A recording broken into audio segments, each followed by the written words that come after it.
Well, howdy, folks. Howdy! It is your favorite Northeastern rodeo.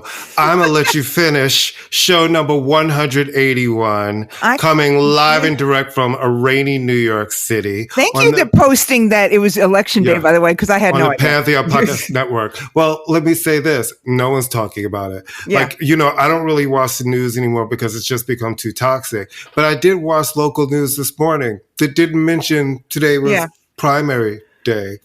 I've learned about a whole lot of things. I even saw a story about jam or something. But you know what I didn't see a story about? Today being primary day in New York State. Go figure. Yeah. Well, I voted. I got my pen. Mm-hmm. Oh, no, that's not the right pen. So I have to tell you, before we get started on the show, that I had a day yesterday. You know how every once in a while in New York, you go, wow, this is why I live here. It's a shit show and it's crazy and expensive, but this is why I live here. So basically, I was on my way to teach my class at LIU, Rock Nation, shout out. And I'm walking up the quad, which you know that well, and I hear a tremendous amount of music, like EDM, crazy music. And I'm like, what the hell's going on here? And then I see about 70 Indian kids covered in paint, pink, purple, dancing like lunatics to Bhangra and EDM. And I'm like, wow, this is crazy. It's incredibly loud. What's happening? It's right outside my classroom. I go inside. It's a celebration of Holi, which is all the colors and it's beautiful. Yeah. And I go in my classroom and I'm trying to teach and it was too noisy and it was great. But then here's the best part. There was a food table set up. And I said, oh, I'm teaching inside. It saved me some food. And I come out and they had saved me some food. So I had like the best samosa I've ever had in my life. Somebody's grandmother made it probably. The best lassi I've ever had in my life. Somebody's grandmother made it probably. And then a big old plate of chat. And I literally was like shoveling it in my mouth because, you know me and free food. And then I was walking home. These nice kids said, oh, would you like some color? And I'm like, sure. And they rubbed my face and I went home and I was all pink. So You know what? Sometimes New York is okay. No, listen, those are the moments where you realize that there's still a community here and there's some hope for this city. You know what I mean? Well, people, especially if there's China involved. Because it feels like a mess. You know what I mean? I look around sometimes and I'm like, what's happening to New York? Well, you know where's even worse than New York? Any place that Puffy's living right now. Well, he's in Miami. Yeah, is he in Miami now? He's in Miami. He's surfaced. Okay, he's surfaced. Can I say something really? There's you know what? I have to give it to people. I have to give it to him where he's acting like, what me worried? Can be like, there's not a care in the world. I stubbed my toe and I have decided that I'm having a heart attack in 2 minutes every time. No. He's giving you like, I don't give a shit. I'm like, you know what? And maybe I need to have that attitude. He needs to keep his shirt on too. That was not a pretty sight of those pictures of him. Sorry. Very shallow, but I don't care. No, so all right. So for those of you who've been living under a rock, and bless you if you have, because find a rock for us to live under too. A Fraggle Rock. A Fraggle Rock. Yes. Anyway, Puffy's house in LA was raided and Miami was raided last week by the Department of Homeland Security. For those of you who are playing our at-home game, the Department of Homeland Security, that's a big one. We're not saying anybody's guilty. We're not accusing. Let me just say this. That's big one. I didn't see coming. I didn't realize when I was seeing what was happening, people like the FBI, I was like, wait, that's his Homeland Security. Yeah. Yeah. Why is Homeland Security? Well, it's because I did not know that Homeland Security also incorporates potential sex trafficking, I guess, right. Which makes sense because usually, obviously, that's a serious crime and it does usually involve. Anyway, we're not, obviously, he hasn't been charged with anything. But the only person, someone has come forward to defend him. Luther Campbell. Well, But or but in his weird statements, he's also like, I left the parties before things happen. Before a certain time. There's a lot of people who would say things about the thing that was interesting about a couple of the things that I've seen from people, because, everybody is coming out the woodwork and everybody's got something to say. But they would all say the same thing. But, there was a certain point where I knew that I had to leave the party. Right.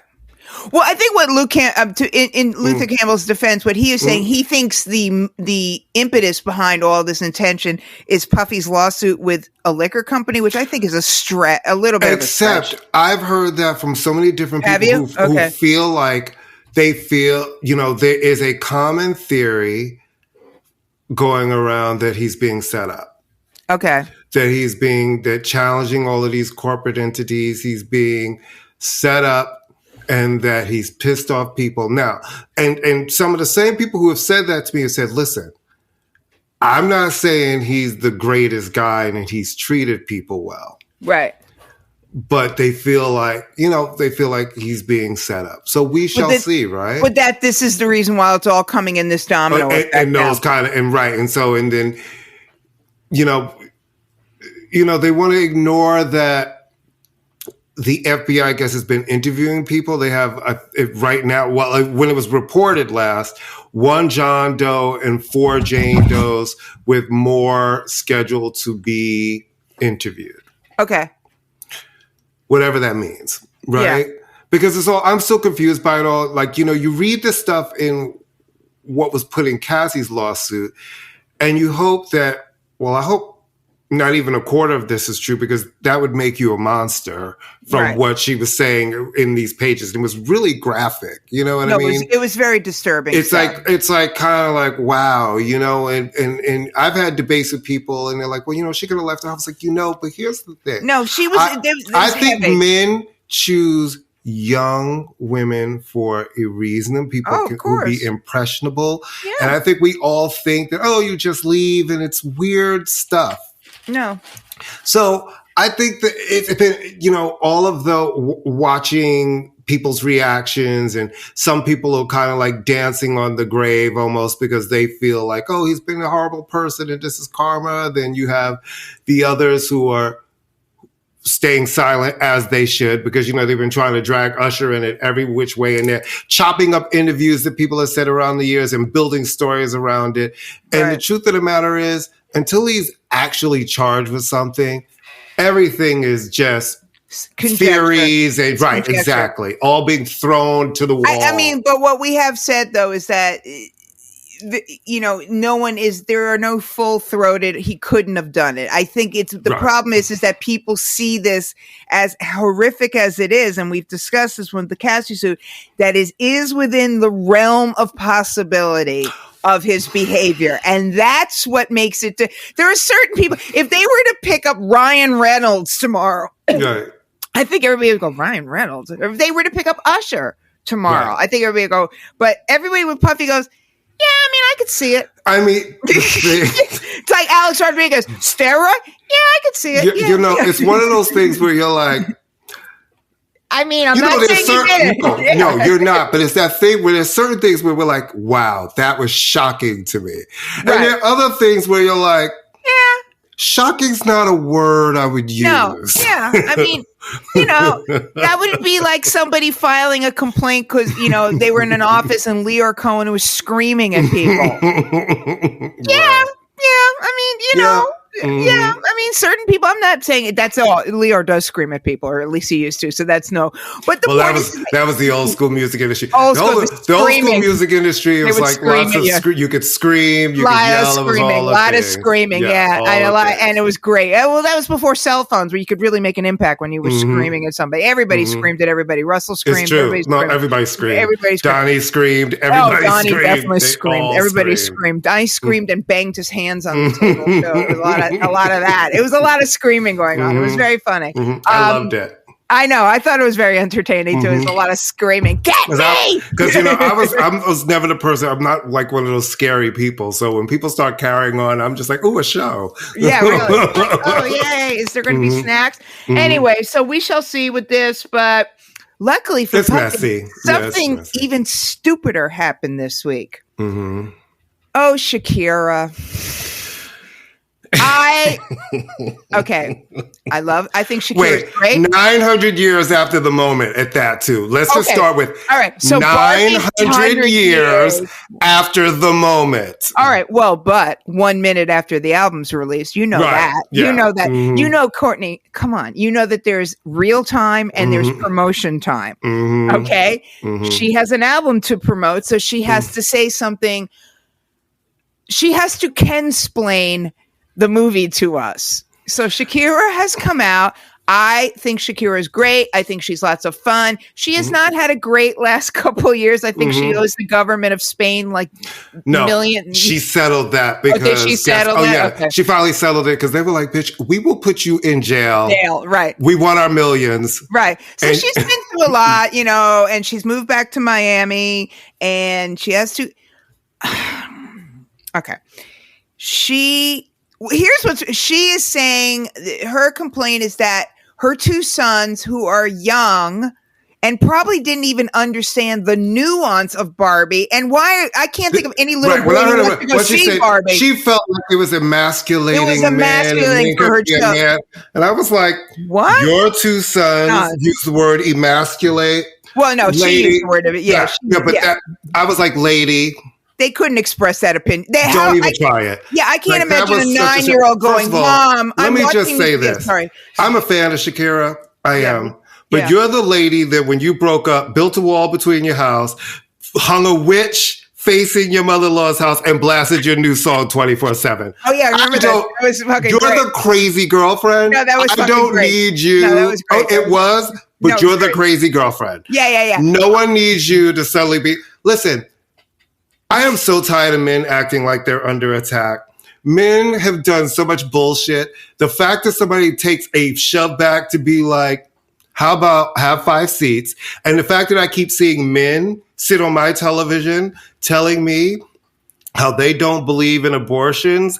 I think that men are going to be just fine with their bullshit. Shakira, shut up. That was dumb. Well, it was dumb. B, completely missed the point of the movie. That's neither here nor there. C, it's basically a cartoon. She does know that, right? It's basically a cartoon with human beings. I was just kind of like, are you kidding me with this? And also, and it came out a year ago. And Ken is kind of the main character in the movie in a weird way. And your 9-year-old, no 9-year-old. Okay, I'm going to say this. I'm going to offer this as an absolute opinion. And I think no 9 or 10-year-old boy said to their mother, "I want to go see Barbie." No 14-year-old boy, no 15-year-old boy, no 16-year-old. Unless they were gay. Unless they. I'm telling you, it was us queens. And the ladies. And girls. There were no men rushing to see Barbie.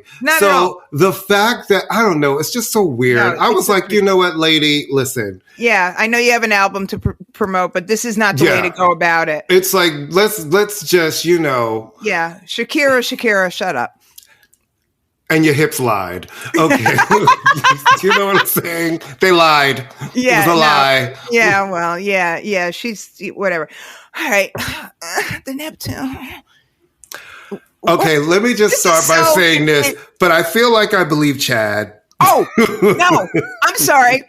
Okay, wait a minute. You don't even have to say, "I feel like I believe Chad." Here, I'll take it one further. Right. I believe Chad. How's that? It's like, I believe Chad. How's that? All right. You're filling out. Explain the case. So, you're filling out trademarks and everything for Neptunes and only your name's on things. Pharrell, meaning Pharrell. For those of you under the age of 40 listening to this show. That's not listen, there are a lot of things I believe in life that can be an oversight. That's not one of them. Your partner's name not being on something that you guys own, that you guys own 50-50, and it has always been that way. Especially when his name is like really short, like Chad. It's like, Hugo. I don't want to hear whatever reasoning you're coming up with now. No, I don't want to hear it. I know what this industry is. The entertainment industry is the only industry in the world. Well, no, a lot of industries people really get fucked over, but not like not like entertainment and not like music. Music is the one place where people will actively take somebody else's shit. Record company people are shady. But it's not even record company. It's management that you see, or people signing artists into these really crazy production deals where they're beholden to you forever. And it's like, you know, you're fighting for your life, or you're writing on these songs and your shares are getting cut, or, you know what I mean? Just crazy shit. I just don't believe it, because the Neptunes, first off, yes, they were young when they started, but they never struck me as naive. They were mentored by very smart people, you know. Look at what they did to Khalees. I don't care what anybody says. But that's what I'm saying. Yeah. That's what I'm saying. They have a history of kind of jerking over people and getting in lawsuits. Hello, blurred lines, you know. So I just find this whole thing to be absolutely ridiculous, that you guys have been a partnership for 30 years, almost 30 years, right? And suddenly, like, oh no, Team Chad on this one, baby. Team Chad. I mean, they're going to settle. I hope they settle it. And also, like, they will. I don't think this will ever get to court, but it's a shame that it had to get to this. Well, it's also of the two of them, the one that's going to suffer image-wise is going to be Pharrell, obviously, because Pharrell is now more than... And it keeps coming back to, why is it on the music side, there's always some shit about other people's art or their money in these deals? It's like, you know what, listen, I believe in capitalism. I believe that people are allowed to be wealthy. But when do you have enough? When do you feel like people should have their fair share? This idea that you get the most out of you can and fuck people over is really crazy business to me. Like, I'm hearing it more and more and more. I have a friend who's an artist who's been trapped on this label that doesn't believe in them and hasn't for years, won't put out any music, but also won't let them out. And it's like, that's always been a weird thing. That's a power thing. That's totally a power thing. I do not understand the weirdness. And it's the reason why, you know, I got to a place in the music industry. I was like, I can't, this just feels disgusting. Like, it is a real weird thing. Like, what? I mean, that's a whole, God, we could do a whole thing about that. Do you want to do a quick break, or do you want to? No, I guess we should do the break. We'll do the break right before our guest comes. We do have a guest. Oh, yes, we have a guest. We have Charles Hughes, our returning champion, Charles Hughes. And we're going to talk about, I don't know if you guys knew this. I don't know. Maybe some of you haven't been. I heard that Beyonce put a record out last week. I don't know. She's a new artist from Texas. A new artist, underground artist. Yeah, underground Americana artist. Do you think it's any coincidence that her record came out the day Jesus rose? I'm just saying. Anyway, all right. Billie Eilish, who I love more and more and more every single day. I love her musically. I love the vibe. She is calling out her fellow artists, and Billie does kind of walk the walk on a lot of things. She's saying, enough with these multiple versions of vinyl records. You're wasting money, petroleum, everything, that it's just like a flex. It's a complete flex on your part, and stop it. And I kind of like see her point. I mean, it's it is kind of a waste of fossil fuels, or not fossil fuels, the opposite. So I sort of see her point on this. Well, it's not a waste of people are buying them, right? No, it's environmentally, it's bad. That's her issue, is the environment. It's environmentally a stupid look. And she tries to maintain as much as a low carbon footprint as you can within the reality of being a recording artist. So she's not pretending that she's not flying places, but she does try to do that. But of course, Taylor Swift fans viewed this as an attack on Taylor Swift, and they started, hounding Billie Eilish. And I'm like, oh, Jesus Christ. Like, I think if first of all, Billie Eilish would never attack Taylor Swift because they're peers. Number two, it was just stupid, but I see your point. I mean, it's sort of like saying, I think that there's nothing wrong with people holding an industry to task for things that can be controlled, and you can control it's artists that help bring the idea of recycling at shows, or locking, you can do these things. So is it a gesture? Yeah, maybe she's making a gesture, but if it makes somebody think about it, then that's not necessary. She's not blaming the consumer, what she's saying to the artist is, it's like, how many versions, and we've talked about this, like, how many versions of the same record do you need after a while? No, there's been a lot of, you can have it here, it's in 5 different colorways, and this one is a spout. And that is kind of... But, you have fans who are collectors who want to buy all 5 colorways, and they want to buy... It's understand that, but I do understand her point, though, that if I'm an environment... Unfortunately, I think because that's the way that people are making money now, because the streaming isn't, so those actual physical sales makes them more money. Then we always hear people, you got 1 billion streams on Spotify and a $40,000 check. Right, yeah. All right, here. Okay. When, very sadly, most of us have known people, sadly, who have ended their lives. Yes. And usually when that happens, and and I'm not making light, it's a very sad thing. People say, I never saw it coming. Oh my God, that's so horrible.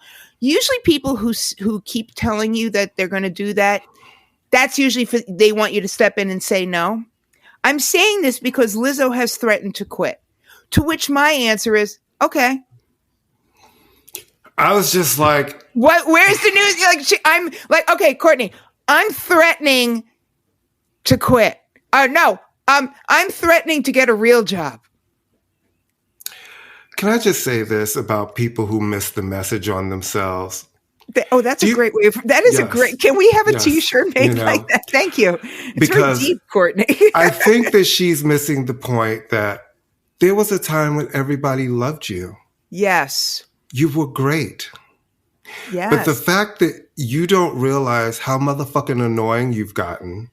You've got horrible charges against your dancers. You need to settle those suits instead of letting them hang out. Right. And look in the mirror and go take a fucking vacation. Yeah.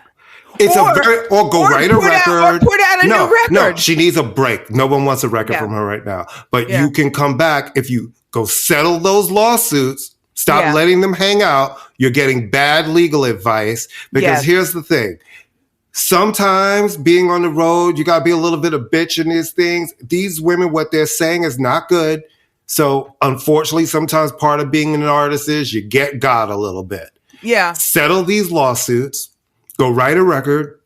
Take time off. You don't have to be on social media seeing what people are saying about you. But the thirst for still wanting to be there, and it's not good for your health. And right now, you're not in the best media position because people are really pissed and they feel like you've done something to these women who are saying these things and you have not figured that out yet.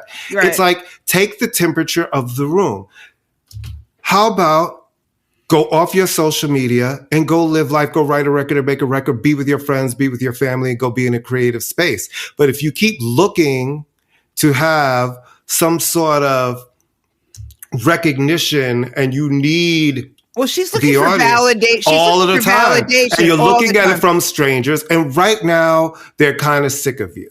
You went from being that girl to being that girl who does too much. And you have to recognize when you do too much, that just means that no matter what you do, people are going to have a negative reaction because they're just not in the mood for what you're giving at the moment. You want to resuscitate it? Go be quiet, work your shit, but settle these fucking lawsuits.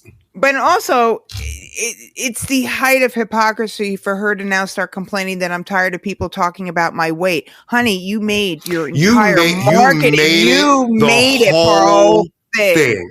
The whole thing. I mean, we would have noticed what you look like, but you put that literally front and center. And you've walked around, you want to have your ass out, you want to do all of the things. You got to be prepared. I don't care, even if you're thin, if you walk around with your ass out at a basketball game, people are going to talk about your ass. Whether you and guess what? Even people who are, let's just say, for lack of a better word, what people consider sexy. Right.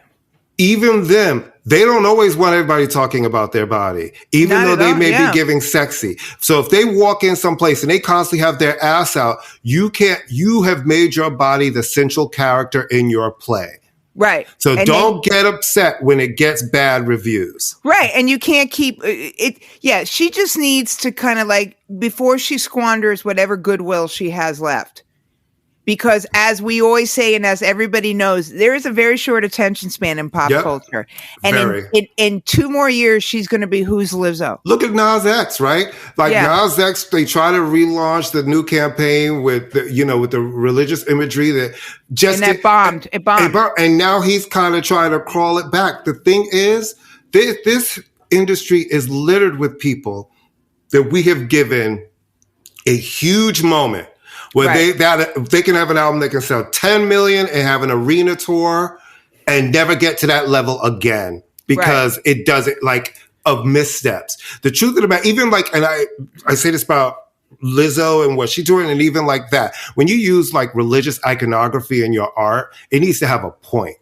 Right. Well, we've had this conversation. Yeah. I mean, he is like a kid, like the little girl who holds her skirt up above her head. He's looking for a shock. And the thing is that his music, he needs to have, it's like the Sam Smith thing. The music has to be as good as the shock value, because quite frankly, really nobody is shocked by, religious iconography. I mean, it really is. When you have the ex-president of the United States selling goddamn Bibles, we're obviously not shocked by blasphemy anymore. Selling Bibles, and then when he's doing his interview, when they ask him to name his favorite passage, well, no, I can't do that. That's not controversial. What's your favorite passage? No, I just, all of them. All of them. They're all great. Yeah. Which one did they make the movie about? Yeah, that's the one I like. I like that one. The one with the movie that they made. For $59, like $99. Well, it comes with instructions, because the original Bible obviously wasn't good enough, because obviously the good book, it needs to be even gooder, So, I mean, obviously the word of God in Jesus Christ wasn't good enough for a Trump. Okay. There's a new theater in Brooklyn. Sorry, I just had a moment. I had a nervous breakdown. Sorry, No, it sends you to tell. It's why we don't really talk about politics too much in the show, because we both end up very upset. We're very upset. And I ate all that Indian food from yesterday, and I have no leftovers. So I don't know what the hell I'm going to do. There's a new theater in Brooklyn. It's right down the street. It's at Courtney's alma mater. It's at where I teach now. It's called the Brooklyn Paramount. I have seen pictures of the inside. It looks freaking-taculous. It was an old movie theater. It was a movie theater. It was originally a movie theater like the King's Theater, and then became a rock and roll. It's the famous rock and roll venue, all the shows, and then was nothing. It was your gym, right? LIU. It was our gym. And it's really funny when I've seen the pictures of it, the stone, like that lobby, and those stairs. I vogued down those stairs during a fashion show at LIU. That was our gym. I've hung out in there. Those pillars are all the same, but it looks gorgeous. It looks gorgeous. No, it looks amazing. I can't wait to see something there. No, I know. When they invite us to a show, because we I asked my students. I said, because it says on the outside LIU, so I mean it is part of Long Island. It is part of Long Island University. I'm like, do we get like no discount, nothing? We get because it's Live Nation. They own it. And guess what? It's Live Nation. Live Nation is like, they might even charge the students to walk by it. They're like, there's a fee every time you walk by here. Well, I'm thinking of like, I don't know, turning myself into a 20-year-old co-ed and doing something with my body and walking by one day and go, hi, can I just see inside?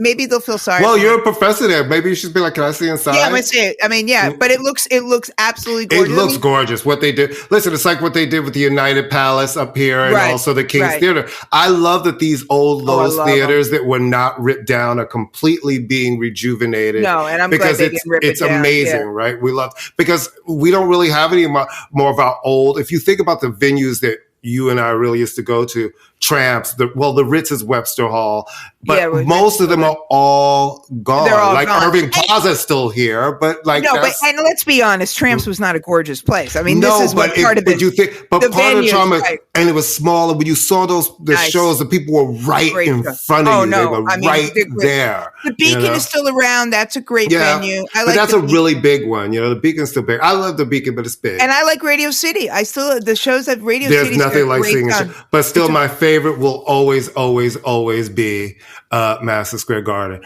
And you know what? We're going to take a break, and we're going to be right back with our guest.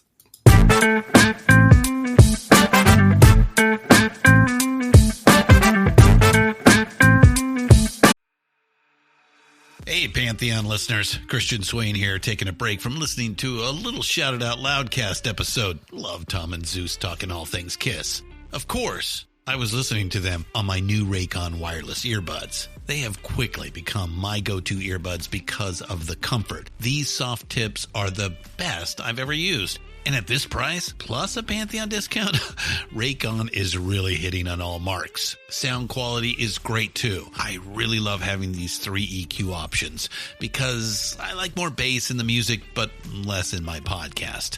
8 hours of playtime for the battery is great as well. Surround sound, noise isolating, and awareness mode are all included.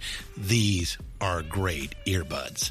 Go to buyraycon.com/Pantheon today to get 20% off your Raycom order plus free shipping. That's right. You'll get 20% off and free shipping at buyraycon.com/Pantheon. buyraycon.com/Pantheon. Hey, Pantheon listeners, Christian Swain here. Another day, another podcast I'm working on. This time, it's Famous and Gravy with Amit and Michael. I want to let you know that I loved the Factor Meals package so much that I re-upped for myself, and then I sent a package to my in-laws. Like I was with my first shipment from Factor Meals, the in-laws were as excited to try one of the prepared restaurant quality meals. Well, they got the shipment to Protein Plus meal plan and were very impressed. See, being in their 80s, anything to make the meal prep easy is a plus for them. They heated the oven per instructions and minutes later were enjoying a very delicious, nutritious, and dietitian-approved meal. One big win for me. But what really floored them was the taste. Like I told you, it's surprising how good these meals taste. Restaurant quality indeed. And like my own shipment, it really was everything Factor Meals said it would be for some seniors. No prep, no mess meals. Factor Meals are 100% ready to heat and eat. Take it from me and my in-laws. Head to factormeals.com/Pantheon50 and use the code Pantheon50 to get 50% off. That's factormeals.com/Pantheon50 and use the code Pantheon50 to get 50% off. Thank you, Factor Meals. Hey folks, Stefan Shirazi and Renee Richardson here from the Metallica Report. And we are proud members of the Pantheon Podcast family, where the best of music and podcasts unite. We've got something pretty cool for you. We're giving away an exclusive Metallica merch package worth over $250. That's a whole lot of Scary Guys, Skulls, M72, and other sought-after Metallica swag. And we've made it easy for you to win. Follow and share the Metallica Report, and you're in the game. Go to pantheonpodcast.com/Metallica, enter your email, and hit that button to be entered to win. And just like that, you're eligible for our monthly exclusive Metallica merch package. And guess what, rockers? You can enter every month. So just do it. And while we love our global brothers and sisters, the lawyers won't let us ship outside the U.S.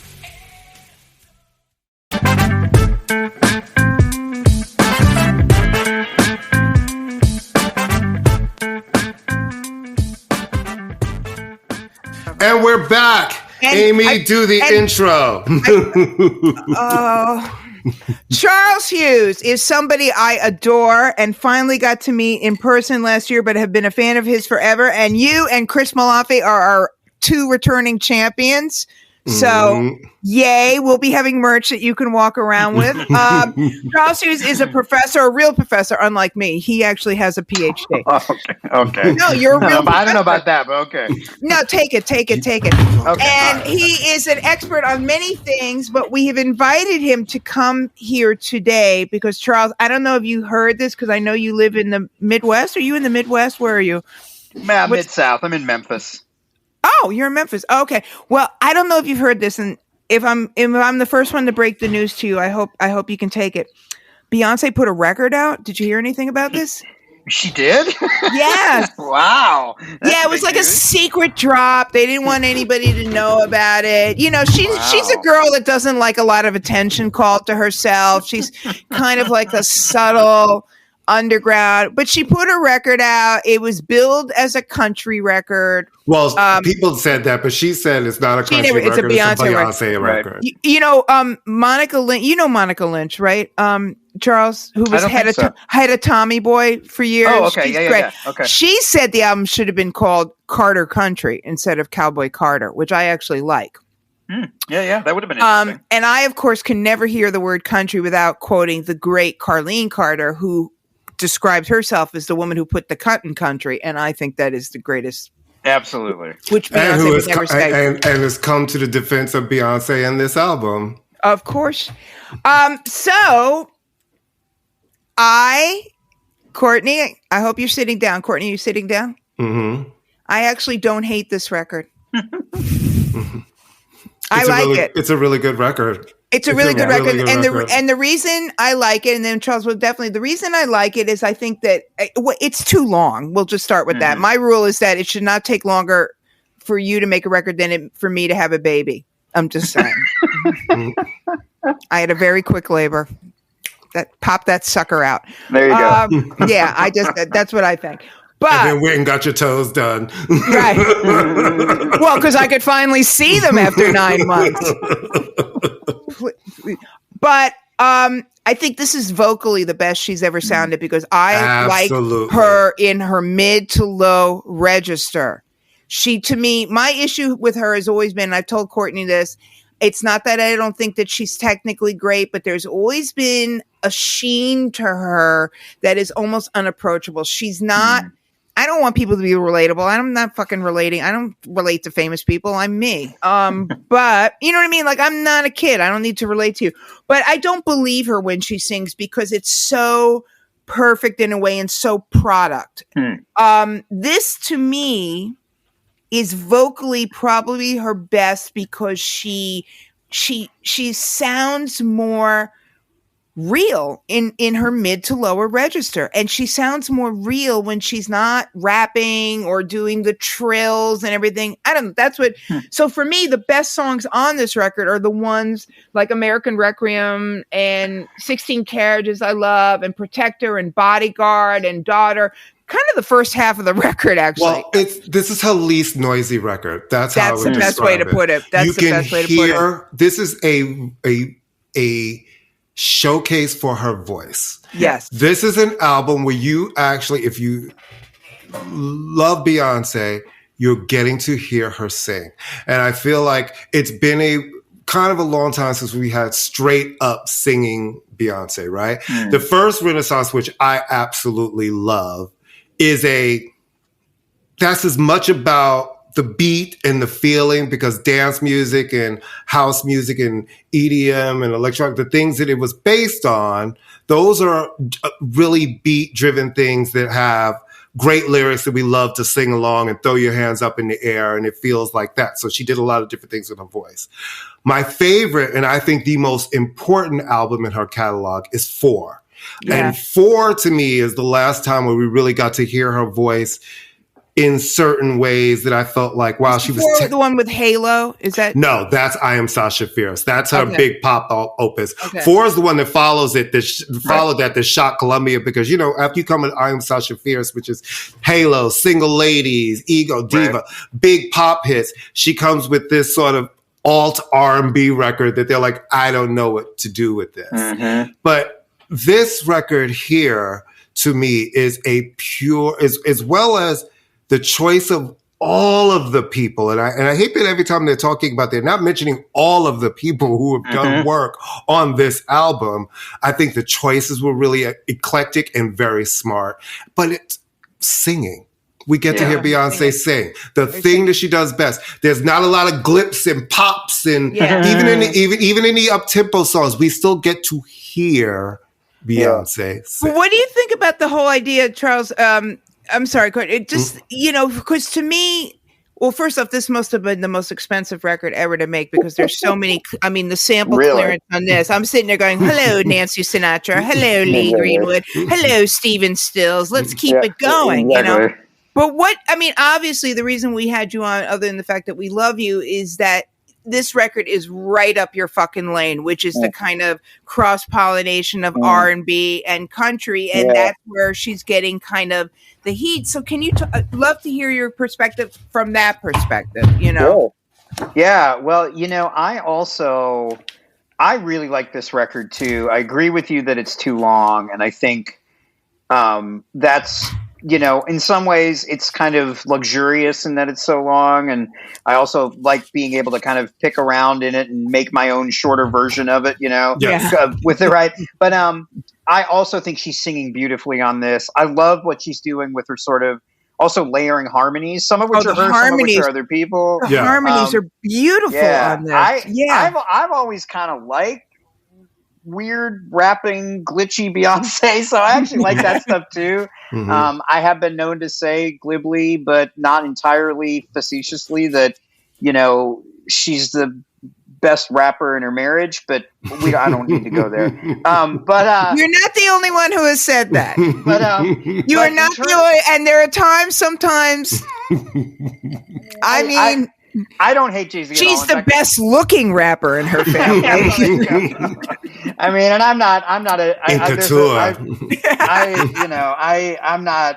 I like a lot of Jay-Z stuff and love some of it too. But in terms of the country, I mean, you know, you're both right that, you know, this, I think a lot of people, including, I mean, pretty much anybody of us who were thinking about Black country, were kind of projecting what we thought this was going to be, which was, of course, a silly idea.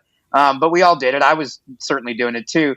And in some ways, I think there's parts of that happened. But definitely, it's so sonically expansive and so rich in all of these different traditions that, you know, some people right now are saying it's not, you know, I mean, and of course, she said it's not a country record, it's a Beyonce record. And I totally respect that. But what I also hear it as is like Beyonce kind of creating this really like inclusive version of what country music has and could be. I mean, I hear everything on here from certainly like a kind of, there's a couple things that would definitely could come straight out of Nashville. There's also like some stuff that's super West Coasty and, you know, got the California kind of, and to hear her say, but the duet with Miley Cyrus is Fleetwood Mac redone. I mean, the new version of Landslide. I mean, and Bodyguard makes me think of literally being on the Pacific Coast Highway 1 in a convertible. Yes. It's a warm day. We are driving and hair is blowing. No, Bodyguard, It just feels so breezy and easy. The references are all, and Courtney, to what you were saying about the people behind it, the New York Times actually has something today where they highlight some of the key contributors, including Raphael Sadiq. The problem is that credits are hard to find for this. Because she hasn't put the credits out. And it's interesting, you think about somebody like Cam, right? Cam has been kicking around in Nashville for years. Yeah. Cam, and she sings background. She does engineering work and production work and writing on this album. You know what I mean? The fact that Ray has a song that she's a co-writer on this album. It's British really, Ray. British Ray. British Ray. I would like her to put out, you know, maybe, all right, and I'm sorry. And Dolly Parton has soul credit on Jolene, even with the rewritten verse. She has, you know, that's like that's probably one of my least favorite tracks on the album, actually, is the Jolene thing, just because. I kind of am with you. I love the idea of it. I really do love the idea of it. But it's one of those things that I think for me works better in theory than actually, like, you know, and part of it is, this is maybe my hottest possible take on anything, which I'm giving to you both because I feel this is a safe space.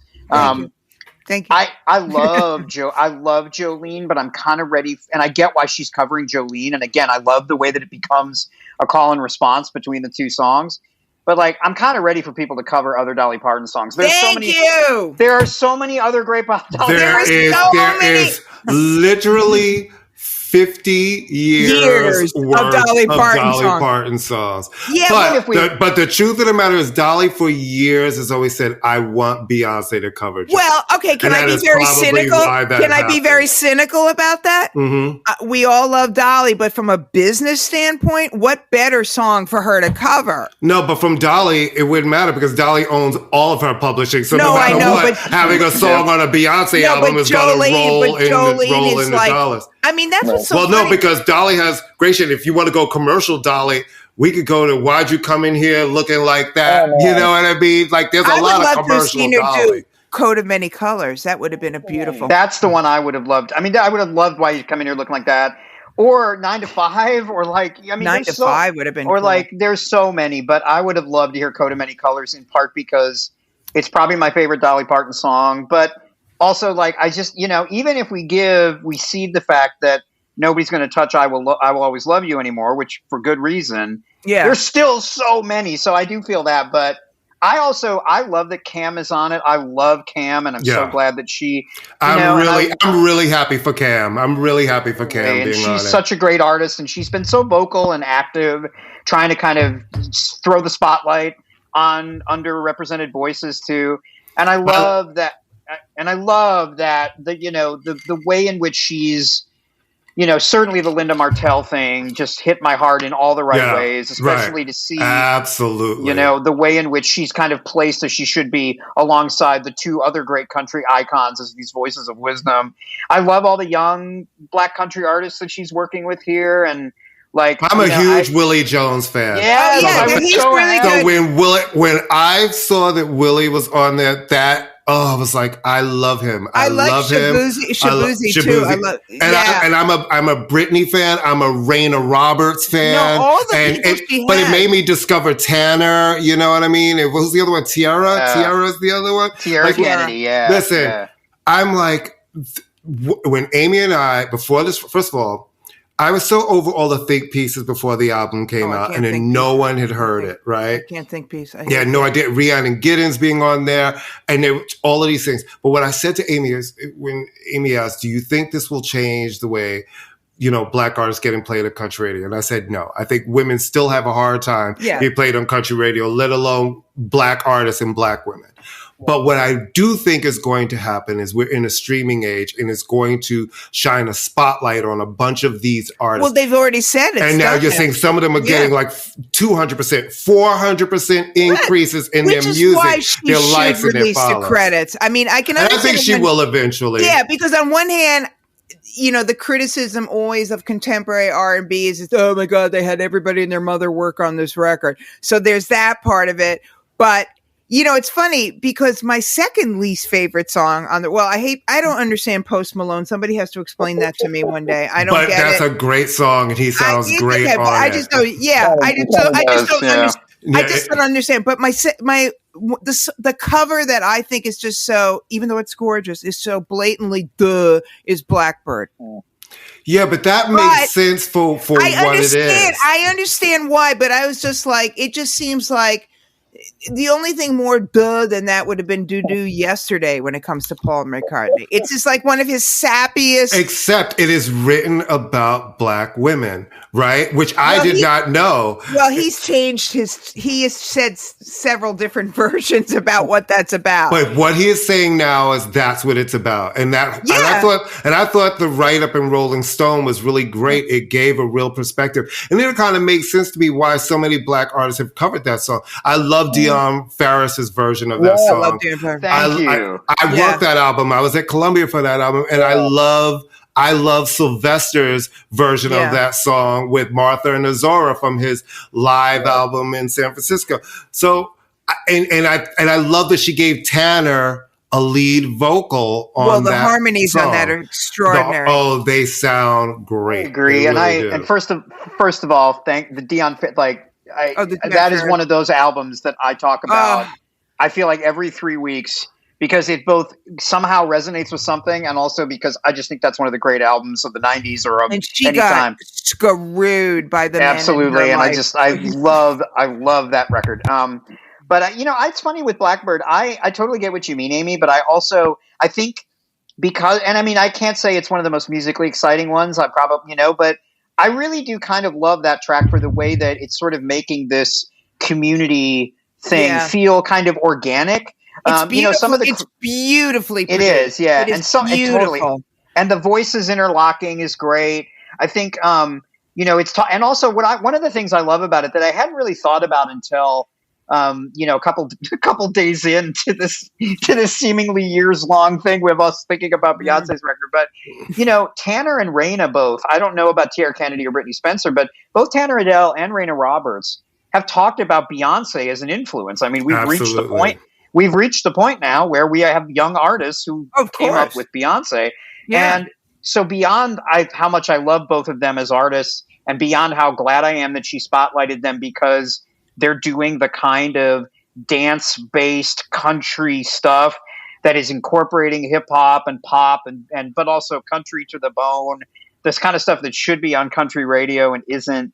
Beyond that, I just love the idea that, like, she's kind of drawing in a couple people who are her, in a sense, her artistic daughters. It's weird to talk about that, but so I kind of love that. But I agree. I think that one I really like, but I don't know that it's the most musically exciting, certainly, but it sounds beautiful. I mean, obviously the whole thing. No, it's absolutely beautiful. So I mean, the first like 5 songs are just, it's absolutely beautiful. And like I said, it makes you, it's like Courtney said, there's a hushed tone to the album, and it makes you, because a lot of times with Beyonce, and she's not the only person who, the pyrotechnics, you forget that there's somebody there who can actually sing, and you get overwhelmed by the Beyonce-ness of it all. Yeah. And, this is just, a very quiet, and in fact, like I said, the songs that I don't like the most are the ones where she starts getting like Riverdance and Yee-haw, where there's too many things being thrown. It's like, I felt like that about Riverdance in the beginning, but now I have to go back. Turning into one of my favorites on the album. And Yee-haw, I mean, listen, I'm a homosexual, so that has me voguing across my living room. That's it. I'm out of here. That's giving me, I'm dropping to the floor and literally voguing from one side of the wall. I know, but I kind of like, I am very happy. I'm glad she's giving us this history lesson in a way for people who don't know the history. And I'm glad that she has opened up her horizons, and whoever is in her ear is really, really smart. And she's listening to smart people and working with smart people. But I also am very happy if it was just an artistically beautiful record. And I think she's trying in a couple of the songs to prove a point, which I understand why she has to do it. But the album to me is the best when, Daughter, oh my God, Protect. I mean, you're just like, this is a beautiful record. Like, it's a beautiful record. And maybe because she's a Black woman, and maybe because she's seen as a pop artifice, that she feels the need to kind of, it's like the pretty girl who has to remind you that she's smart. It's something I go through, Charles. You know what it's like. I know. I know, I understand. Or wait a minute, maybe I'm the smart girl who has to try to convince people she's pretty. That's what it is. I knew it was one of the two. But I think that she totally is, right. It's one of I understand that there might be this kind of like, I'm going to show you motherfuckers thing. Well, I think she's trying to tell a full story. And I think that, not every part of the story is going to resonate with everybody, but it is a full story. And yes, do I think that it is too long? Yes, I do think that it's too long, but not in a bad way. It's a lot, because it's saying a lot. It's a lot to listen to, right? Because it is meaty, Absolutely, and it's like the way in which she. I mean, this is now, it seems old hat to say this, but Beyonce has been one of the great kind of record making auteurs for quite some time, and her albums have become so interestingly dense and layered to where she's almost. Like, to think of this artist who I always liked her albums, but they always seemed based around these really fantastic singles, obviously, right? But now it's like, certainly she has had hits, but it's like certainly Renaissance was this way. Lemonade was for kind of different reasons, right? That it was more, but it's like she's not even, it's like these albums are these statements that are designed to be thought of together. And as you say, Courtney, like, I find even in just listening to it, a bunch, but listening to it only for the last few days, just the ways in which I hear different albums every time I listen to it. Absolutely. And it's sort of, and not all of them are hidden for me at any particular moment. But, just like the other day, I think it was all of a sudden I was like, wow, Sweet Honey Buckin' is wild. I love that. Yeah. What a weird. I love that. Yeah. I mean, again, I love weird Beyonce because I think that's also part of what you're saying, Amy. Like it helps her not be just megastar Beyonce for a minute when she's so weird that you kind of have to listen to her, right? But Sweet Honey Buckin' is so strange. It starts out with I Fall to Pieces, and then it goes into this like weird, like kind of dance groove, but also glitchy thing about Mechanical Bulls, which is great with Houston, right? Like, I mean, there's another callback. I just thought like this is so interesting and strange that I just like was like, wow, to put this on this album alongside something as pure and tight and beautiful like Daughter or Blackbird for that matter. 16 Carriages, which is gorgeous. Interesting choice. Yeah. Where do you think, Charles, sorry, where do you think this album fits in the canon of her albums? I mean, in terms of like quality or like a story, or what do you mean? Like, because people always try to say this is her best album, that's her best album, this is her. New York Magazine has done a rundown. I think when we're talking about Beyonce albums, where do you rank this album? I mean, it's still early, but I mean, I don't, man. I'm a big fan of 4. I'm glad you mentioned 4. It's my favorite. Yeah, I will say the self-titled album I love, although I find myself going back to it less than I would have expected to. Mm-hmm. I kind of do love Lemonade. I think that we've come around from like so much praise to like this weird sort of thing about, and then now I think that's really a masterful record. I love the last Renaissance album too, the first one.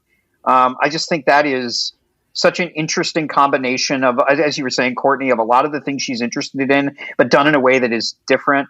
I mean, I think we're going to be thinking of this album as one of her best, or at least one of her kind of biggest artistic accomplishments. Although who knows, right? I mean, she's, it's she's not like, also drawn a line, and what you said about being an album artist. She's an album artist in a genre that values singles.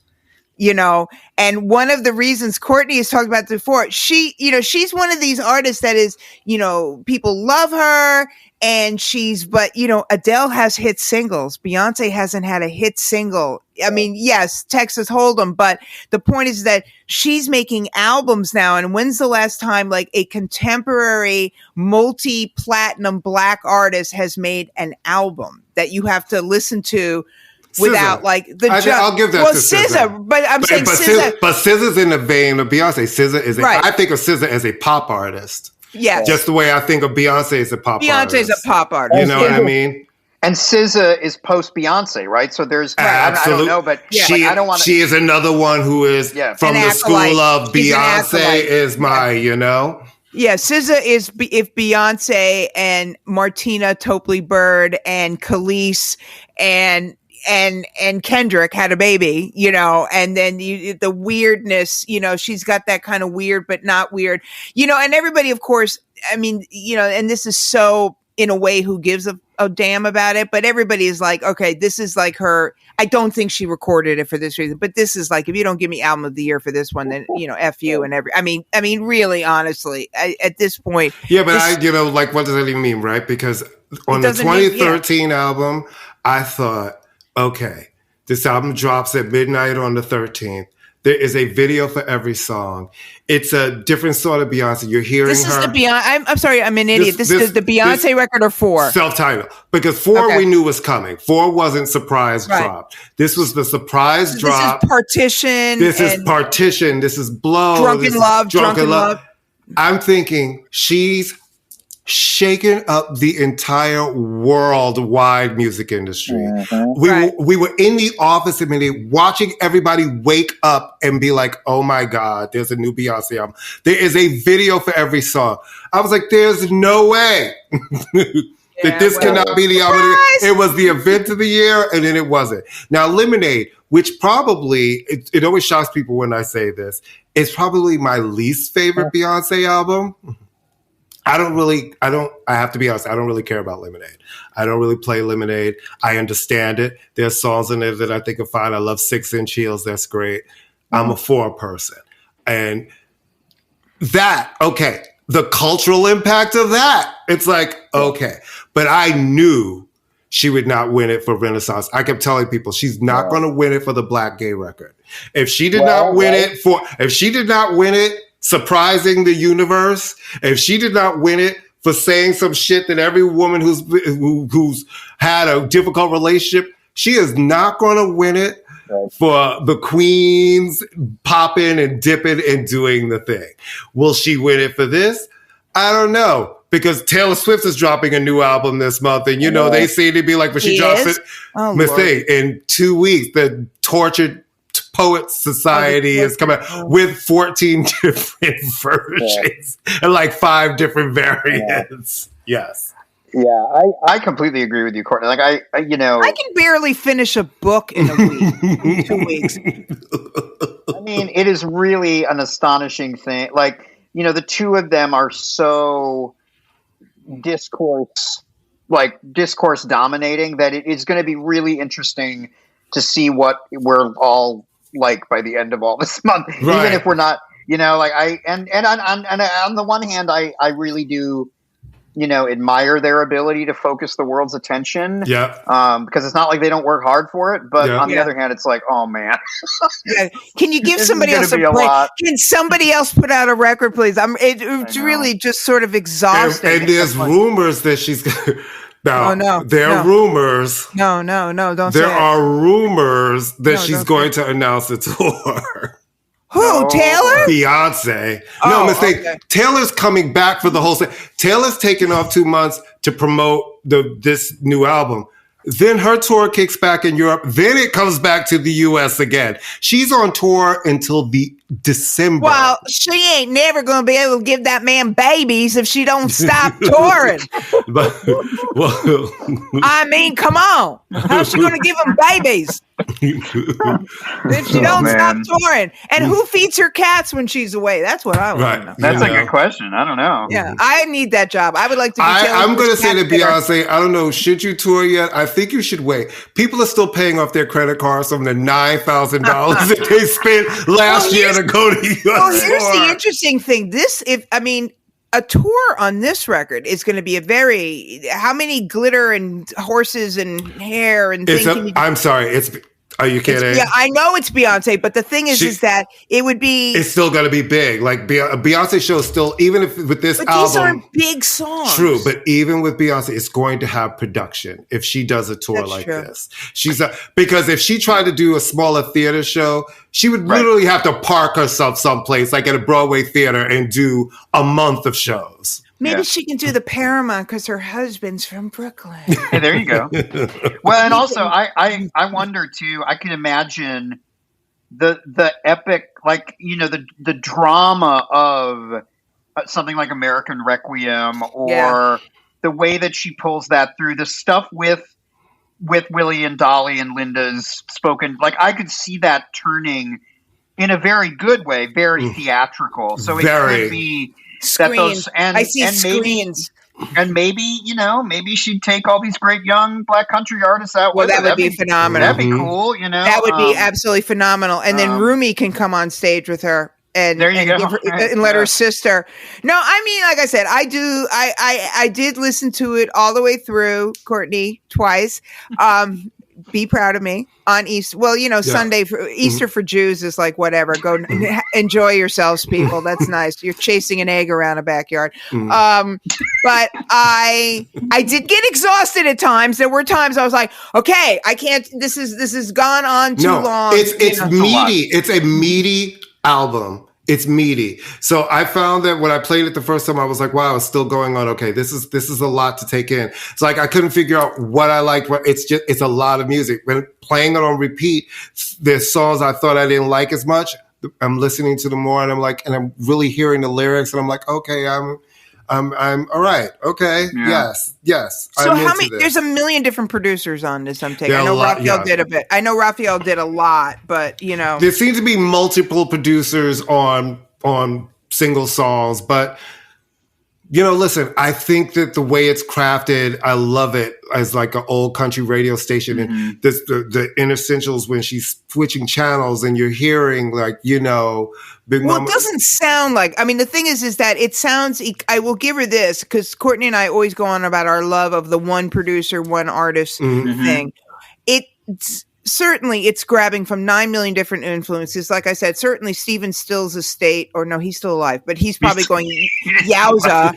Nancy Sinatra and Lean Greenwood are probably going, yowza. Thank you very much for the pool, Miss Knowles. But it doesn't sound like 9 million people produced this record. It doesn't have that kind of chaos that you often hear. So it does sound sort of seamless. I would love to, because I love everything Raphael Saadiq does. And so I'm kind of listening for the Raphael Saadiqiness of it all, but I can't find it. But he also just plays on a lot of it. But he also has worked with Beyonce a lot. You know what I mean? And I think, Solange. And I think that, this is a Beyonce record. So it's going to sound, and she's going to take her time because she does not have to rush. And you're right. We always talk about a one produced album. This doesn't sound like there's a million different producers because it really does. That's right. It blends into itself well. It sounds as close to a concept record as to. All right, so there's supposed to be a 3. So what genre is she going to? Oh man, I have an idea what I think it is. It's going to be a rock. I don't. That doesn't make sense. No, that doesn't make sense. If you really think about it, that's the one thing I think she could do it, but that would really be the hardest sell. If we're talking about foundational roots of things, I think it's going to come back home to R&B, and it will be an R&B record, like a real R&B record, because we're talking about the roots of a lot of different things. Yeah, and I think she's a very smart woman. So I came first with my fans who've all been following me, and I've given you this dance record, which wasn't for everybody. I know people who love Beyonce who can appreciate that album, but they feel like it's not for them. This is a great record, and it's getting great reviews, and the fans love it, and people love it. But I also think that this is for the hardcore fans will love it. The casual Beyonce fan will listen to it and think it's pretty, but not whatever. You have to, if you're going to return it all to the foundational thing, our really biggest genre for Black people that feels lost in the wind and has been struggling to come back really big is R&B. And to me, it makes sense as Beyonce not to go, and now here's my rock record. Because, you know what I mean? To me, it makes sense to bring it back to the foundation of who she is and to do an R&B record. Okay, so I'm going to think you mean R&B in the terms of soul music as opposed to what we consider absolutely. R&B. Like an old school because if you think about like a stack record. Because think about it. You think about her records.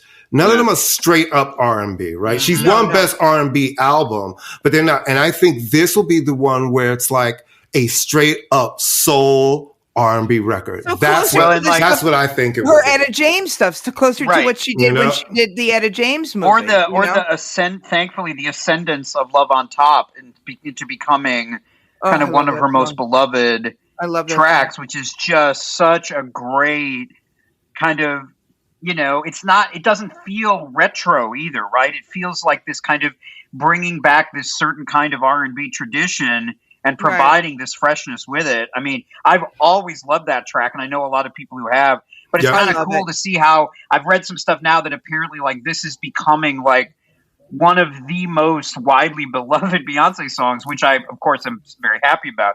So I think it should have been a huge hit in the U.S. And Countdown. Countdown. So great. I absolutely could have been a huge hit. Which is why it makes sense to me more than rock. If you really think about rock, that's a hard nut to crack. Yeah, that's true. It's a hard nut to crack. It would be her shortest campaign. And it's like, listen. Well, reclaim Black music as Black music. And I absolutely think it will, to me, I think it will be an R&B record. That makes sense. Well, and I think the other thing, I think that would be fantastic. And I think, the risk with I shouldn't even say that because like she's Beyonce and she's going to do something really interesting whether we don't. But what I was going to say is that the risk with the rock record, which is something that I worried about with the country or the kind of country infused chapter of the Beyonce canon, which didn't happen with this album. And I would worry about it, particularly with rock, is like it has the potential to turn into something, that is, like, that feels kind of like a museum piece or like now I'm going to do this type of thing. And again, that didn't happen with this album. I was worried about. I thought, like, is this going to be just kind of a really well done, respectful, but kind of not that interesting catalog of things? And I was not that. Like, you didn't want it to be a Time Life collection, exactly, like the Time Life. So I don't want to suggest that would happen if she did a rock record or anything else, because she's proven that that's not her thing. But that's my worry. If it is a rock record, is like, is it like how? And it's I would love a straight up R&B soul record from her. That's what I think it's going to be. Oh man, well, from your that to me that makes sense. If you think about who her audience is, it's like, even if it's a really great rock record, you have a bunch of people who automatically are not going to be into that from it, because that's not what they want. Well, if she keeps it that retro kind of, if we're going through, these are the black music genres and the things that like. There are a lot of people who feel like we always say R&B is dead, even though it's not. There are R&B artists out there making great records. Well, I'm sorry. The reviewer in the Post with that ridiculous review said she revived a dying genre, country. When I saw that, I was like, I think Morgan Wallen, who's had like... Yeah, I think the guy with the number one album in the country. His last two records have been bigger than ever. And you speak to Luke, we just had Fast Car, country version, be like one of the... Like, that just sounded so nuts to me. That's what happens when you hire 12-year-olds. That sounded so. I was like, a dying genre. I was like, what is he talking? I was like, what is he talking about? Really, I was so confused. Yeah, you can praise somebody without having to put the knife in something. It's like, country is not a dying genre. It's the biggest genre in the United States. Yeah, it's the absolute opposite right now, for sure. Full stop. It's the biggest genre, which is why so much attention is being paid. If she were doing a fucking, Bulgarian throat singer album, nobody would care. And that's going to be her next album. That'd be really interesting. Bulgarian I think it's interesting that you bring up the Fast Car, right? Because I think, that was such a important but also kind of interesting moment to think about this sort of some of the same kind of thematic territory she's working with Cowboy Carter. And I find it really interesting to, like, there's something really powerful, I think, about the way that she is kind of recentering the conversation around this a little bit, around something that is about a black artist and a bunch of black collaborators and some white collaborators, as opposed to us thinking about what are the stakes of a white cover of, and I mean, I love that Tracy Chapman had this moment, and I hope she has many, many more like this. The Black Opry was playing Fast Car in their shows as the closer, as like the group closer back in 2021. So this is fantastic. And I think Luke Combs, I got nothing against Luke Combs at all, especially how adorably into her singing she was. He wasn't the Grammy. That was heartbreaking. It was gorgeous to watch it. I know. Along with her. I know. I love the way you could see him turning and looking at her. No. That was how you pay homage. And first of all, even when she stepped up to the mic, I was like, my God, it's Tracy Chapman. No, and he also, who's been using very good moisturizer, obviously, because she looked phenomenal. She just looked rich and... No, she looked rich. She just looked rich and happy and like I live on a farm someplace in Northern California. That was a beautiful moment. That really will remain one of the great moments in pop culture the last couple of years. That was fantastic and really beautiful in so many ways. And the fact that she gets to come back, in relatively speaking, on her terms and do that is just fantastic. Come back and leave. Come back and leave. And I believe she owns her masters. Yeah, she can do whatever the hell she wants. That was my first question. It's like to have a hit that massive worldwide again. 100%. When you own your shit is just probably even bigger this time. Probably even a bigger hit. And when he did that cover and it became clear that that this was gonna be a hit for him, for Luke Combs, my first question was, does she own her publishing? Because if she does, that's a totally different story in some ways. And it's not in others, but it is so different to understand the importance of her being able to literally and figuratively benefit from this in a way that so many Black artists in the past have not. That is such an important thing. And and the other part that I love about it is, and then she went right back to wherever she was. Exactly. She didn't go, she's not doing a bunch of interviews. She's not talking about, she was like, I never went anywhere. I went where I wanted to be. I come out when I want to. I tour when I want to. Still with Alice Walker? She broke up No, with they Alice broke up Walker. years ago. And evidently it was nasty and they don't speak. All right, well then there you go, Alice Walker. You've got The Color Purple. I've got Fast Car. Keep it moving. And you know what? I think we should end it there. Thank you, Charles, for coming on. Hey, thank you all so much. Thank you so much fun. So much. It is. It's always great to see you. You have anything you want to promote? When's your wrestling book coming out? Oh, I'm still working on that. Oh, okay. Still working on it. But I am, our friend David Cantwell and I have this newsletter Substack thing called No Fences Review that we've been doing. And David's an amazing writer, and we get to do a lot of cool stuff, including we're obviously thinking a lot about Black country beyond Beyonce in a certain way. So, check out No Fences Review. We do a lot of fun stuff over there. How do people get to sign up? Is there a website? Is there something? So if you go to No Fences Review, REVIEW, .substack.com, that's where we are. You can sign up for free. But we really love writing about records and talking about music, and check us out. We try to do some fun stuff over there. You know what?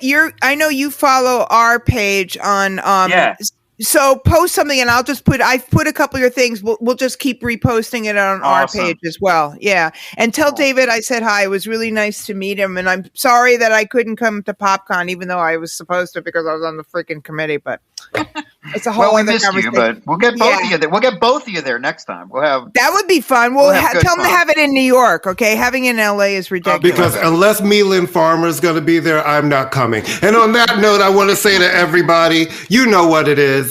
We're on the Pantheon Podcast Network every week where you can find amazing music shows. You can find us. You can find everything. I want to say there is somebody named Nomad who has a podcast on Pantheon who is playing guitar on Cowboy Carter. Oh, yeah, I saw that. You know what I mean? Yeah. So Pantheon's the place to be. So you know the deal. Like us, tell a friend, share our show, follow Charles's newsletter, and we will see you next week. Bye. All right.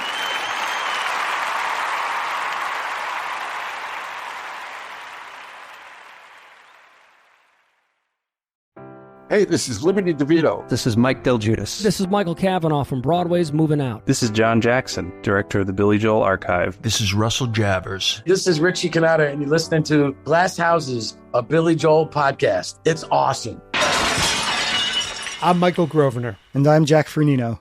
We're lifelong Billy Joel fans who launched a podcast in 2020 celebrating the music we love. Whether you're looking for the greatest hits or the B-sides and rarities, you'll find it all here. And if you've ever wondered what happens behind the scenes of a concert or recording session, we've got you covered. Join us as we explore albums, tours, band members, the latest news, and more. You'll also get a unique glimpse into the music industry straight from the musicians and other professionals who help make it all happen. Tune into Glass Houses, a Billy Joel podcast at glasshouses.pod.com or wherever you get your podcasts. Glass Houses, a Billy Joel podcast is a proud member of the Pantheon Podcasts Network.